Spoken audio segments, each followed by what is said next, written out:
बंदर के बच्चे का सवाल। एक जंगल में एक बंदर का बच्चा रहता था। वह हर समय जंगल में घूमते हुए सब जानवरों को देखता है। तरह तरह के पक्षियाँ जानवरों को देखते ही एक अलग अलग से क्यों है, ऐसे प्रश्न उसके मन में उठते थे। पता नहीं क्यों इस जंगल में सारे पक्षियाँ जानवर एक जैसे नहीं है।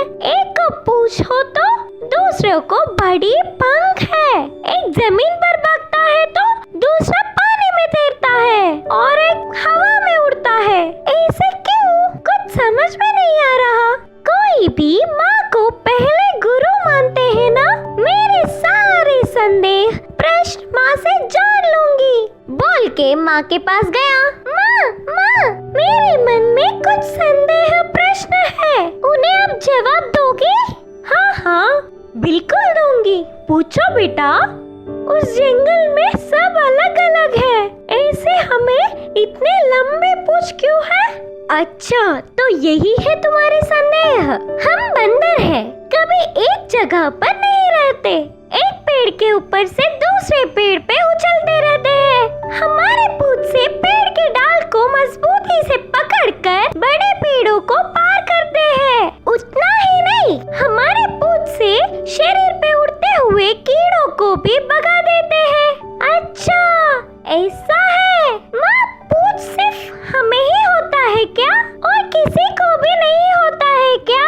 क्यों नहीं, बहुतों को होता है ना। जैसे मछली बहनें पूंछ की मदद से ही तैरते हैं। कंगारू काका भागते समय पूंछ को नीचे ना गिरने के लिए मदद के लिए उपयोग करते हैं। अच्छा माँ, तो हाथी की नाक ऐसा क्यों है? तुम्हारे हाथी मित्र के पास जाकर तुम खुद ही पूछ लो ना।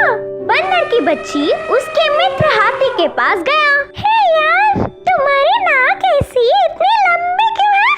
अरे, इसे नाक नहीं, सूंड कहते हैं। अच्छा, बंदर ने कहा, यह सूंड से बहुत सारा पानी एक ही बार पी सकते हैं। ऐसे ही पेड़ पे से फल आसानी से ले सकता हूँ। बड़े बड़े बार आसानी से उठा लेता हूँ। ये सूंड मुझ पर बहुत अच्छा लगता है। हाँ, बिल्कुल सच है। हाथी और बंदर नदी के किनारे जा रहे थे तो एक मछली पानी में उड़ती हुई दिखी। मछली दोस्त, तुम क्यों हमेशा पानी में ही रहते हो? तैरने लगते हो क्या? नहीं दोस्त, हम पानी में ही आराम से रहते हैं। हम खाने की चीजें भी पानी में ही ढूंढ के खाते हैं, और तुम्हें प्यास लगता है तो पानी के लिए भागते हो, पर हमें तो पूरा पानी में ही रहने से प्यास ही नहीं लगता। हाँ, तुम्हारे बोलने से अब मुझे प्यास लग रहा है। हाथी नदी में पानी पी रहा था। आते हैं मित्रों करके हाथी और बंदर की बच्ची मछलियों को बोल के ऐसे पेड़ के ऊपर से उछले। पेड़ की ढाल पे एक कौवा बैठ के कुछ खाते हुए बंदर की बच्ची को दिखी। कौवे दोस्त, तुम्हें बस पैर क्यों है, हाथ क्यों नहीं है? बोलकर पूछा। हमें हाथ नहीं होते, उसके स्थान पर पंख रहते हैं। उन पंखों की मदद से हम कितनी दूर चाहे उतनी दूर उड़ सकते हैं। ऐसे उड़ते हुए हम खाना खा लेते हैं। ऊपर से हम मौसम का हाल पहले ही जान लेते हैं, तब जल्दी से पंखों की मदद से किसी सुरक्षित जगह पर पहुंच जाते हैं। ओह अच्छा, बोल के उधर से बंदर की बच्ची निकलकर अपनी माँ के पास पहुंच गया। माँ, आज मेरे कुछ मित्रों से मिला। उनके विशेषताओं से वह बहुत खुशी से जी रहे हैं। मैंने अपनी आंखों से देखा। माँ, मैंने जान लिया कि ये भगवान की सृष्टि में हमारे जानवरों की दुनिया बहुत ही अद्भुत है। ऐसे बच्चा खुशी से बोलने पर माँ भी बहुत खुश हुई। इस कहानी की नीति यह है कि खुद अकेले की दुनिया तो नहीं होती, लेकिन जो उसी दुनिया को अद्भुत मान लेता है ना, उनको उससे बड़ी खुशी की बात होगा ही नहीं। कौवे की दोस्ती से हुआ हिरन का नुकसान। एक जंगल में एक भोला भाला हिरन रहा करता था। जब उसे पानी पीना होता तो वो तालाब की ओर जाता था। हर बार की तरह हिरन एक दिन जब पानी पीने तालाब पहुंचा, वहाँ कुछ कौवे आए और उन दोनों की बहुत अच्छी दोस्ती हो गई। वो अच्छे से घुल मिलकर बात करने लगे। एक दिन उस भोले हिरन को खरगोश ने आकर कुछ कहा। हिरन भाई, तुम इन कौवों से दोस्ती मत करो। जितना इनका शरीर काला है ना, इनका दिल भी उतना ही काला है। पहले भी ऐसे ही दोस्ती करके बहुत सारे जानवरों से इन्होंने विश्वासघात किया है। ये तो सच है कि सच हमेशा कड़वा ही होता है। हिरन ने उसकी बात नहीं मानी और वो रोज उन कौवों से मिलता रहा और उनकी बातों में आ गया। एक दिन कौवे कहीं जा रहे थे तो उन्होंने हिरन को भी अपने साथ आने के लिए आमंत्रित किया। हिरन बिना कुछ सोचे समझे उनके पीछे पीछे निकल गया। वो कौवे पास के खेत में दाना चुगने जा रहे थे। खेत की सारी फसल को कौवे नष्ट कर रहे थे। हिरन को ये बात अच्छी नहीं लगी। दोस्तों, ये जो तुम कर रहे हो गलत है। किसान ने कितनी मेहनत की होगी इस फसल को उगाने के लिए, इसे बर्बाद मत करो। किसान फसल उगाता ही है, आधा उसके लिए और आधा हमारे लिए। इसमें कुछ गलत नहीं है। आओ तुम भी थोड़ा सा खा लो। कौवों ने हिरन की बात नहीं मानी। अचानक उसकी नजर उसकी ओर आते किसान पर पड़ी। आकाश में उड़ने वाले कौवों ने भी उसे देख लिया था और वो तुरंत उड़ गए। ओहो, तो इतने दिनों से तुम मेरी फसल को खा रहे थे। रुको, अभी मैं तुम्हें बताता हूँ। लकड़ी लेकर वो हिरन को बहुत जोर जोर से मारने लगा। हिरन बेचारा बहुत विनती कर रहा था। किसान अपनी फसल के नुकसान पर बहुत निराश था और उसे हिरन पर गुस्सा आ रहा था। वो उसे बहुत देर तक बिना रुके मारने लगा।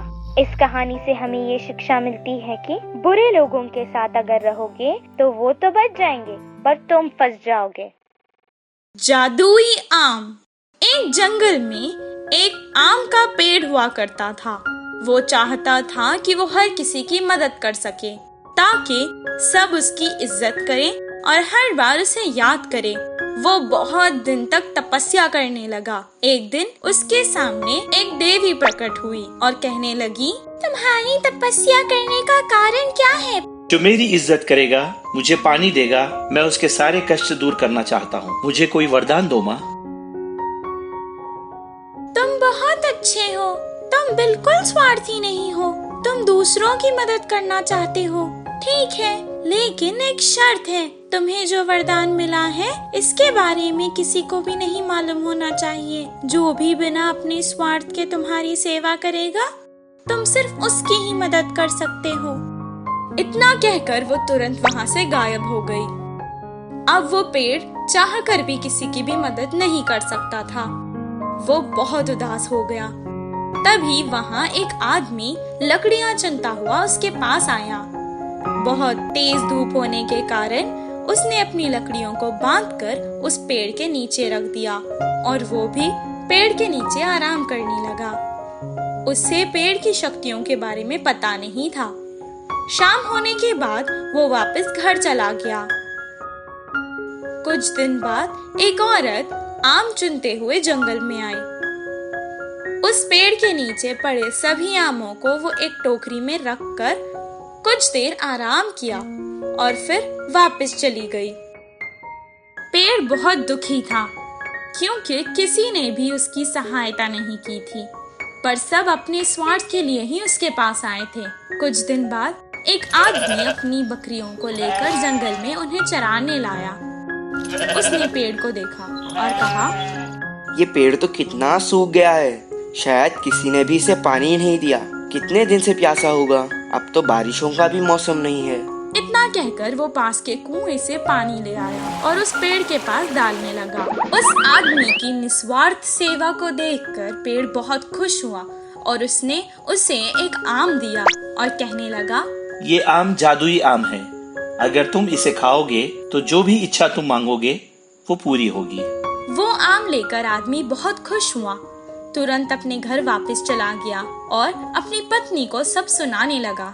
कुछ देर बाद उसने आम खाया, घर, पैसा, जेवरात, बहुत कुछ मांगे, उसे सब कुछ मिल गया। वो बहुत खुश हुआ। वो लकड़ी चुनने वाला और फल चुनने वाली भी उसके पड़ोसी थे। वो सब उससे जलते थे पर उससे मदद भी मांगते थे। वो सबकी मदद करता था। इस कहानी से हमें ये शिक्षा मिलती है कि बिना स्वार्थ अगर हम किसी की सेवा करेंगे तो हमें फल जरूर मिलेगा।